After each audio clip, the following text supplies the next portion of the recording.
অঙ্ক কেন বুঝেছেন কিংবা কেন বুঝেন নাই সবটাই যার জানা দরকার তিনি আর কেউ নয়, আমাদের বাসার বিএসসি স্যার।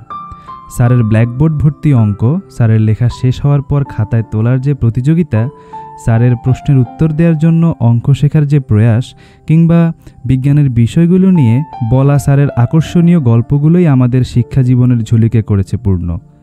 হাস্যরসে পরিপূর্ণ গল্পকথক এই মানুষটির জন্ম 1960 সালের 9 অক্টোবর নোয়াখালী জেলার শ্রীরামপুর গ্রামে। 4 বোন 3 ভাইয়ের মধ্যে তিনিই ছিলেন বড়। শিক্ষাজীবন শুরু হয় গ্রামেরই এক প্রাথমিক বিদ্যালয়ে। ছোটবেলা থেকেই ছিলেন ক্লাসের ফার্স্ট বয়। নিজ মেধার পরিচয় দিয়ে মান্দারি উচ্চ বিদ্যালয় থেকে পাশ করেন এসএসসি।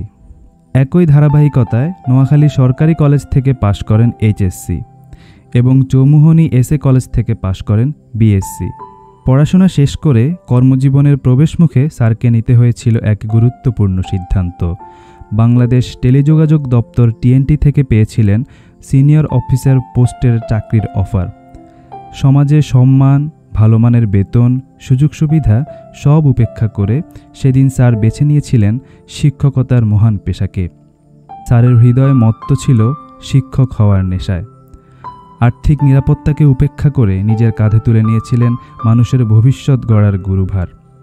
স্যারের কাছে শিক্ষকতা কেবল একটি পেশা নয়, এটি একটি ব্রত, স্বপ্ন গড়ার কাজ। একজন শিক্ষকের ভূমিকা নিয়ে তিনি চেয়েছিলেন ছাত্রদের জীবন বদলাতে। ছাত্রদের জীবন বদলের মধ্য দিয়ে বদল আনতে চেয়েছিলেন সমাজে। স্যার সেদিন অর্থকে উপেক্ষা করে বেছে নিয়েছিলেন প্রভাব, চাকরি নয়, বেছে নিয়েছিলেন আদর্শকে। সেই আদর্শ ধারণ করে 1983 সালের 1 আগস্ট শিক্ষক হিসেবে যোগদান করেন বিরাহিমপুর উচ্চ বিদ্যালয়ে। বিরাহিমপুর উচ্চ বিদ্যালয়ে শিক্ষকতা করতে এসে তিনি হয়ে ওঠেন এই গ্রামেরই একজন। এই গ্রামের মাটি ও মানুষের সাথে মিশে গিয়ে হয়ে ওঠেন একজন আদর্শ পথিকৃৎ।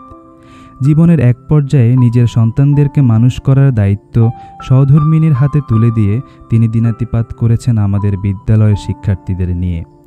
এই বিদ্যালয়ের সাথে স্যারের গড়ে ওঠে আত্মার সম্পর্ক। এমনকি শারীরিক জটিলতার তীব্র ধাক্কা সামলে উঠেও আবার ফিরে এসেছিলেন এই স্কুলে। স্যারের জীবনে শিক্ষাগুরুর মর্যাদা ছিল সর্বোচ্চ এবং আমাদের সামনে স্থাপন করে গেছেন আদর্শ শিক্ষকের দৃষ্টান্ত। এমন গৌরবময় সাফল্যের সাথে 2020 সালের 8 অক্টোবর স্যারের কর্মজীবনের অবসান ঘটে। আজকের এই বিশেষ দিনে আমরা স্যারের প্রতি কৃতজ্ঞতা জানাচ্ছি এবং স্যারের দীর্ঘায়ু কামনা করছি।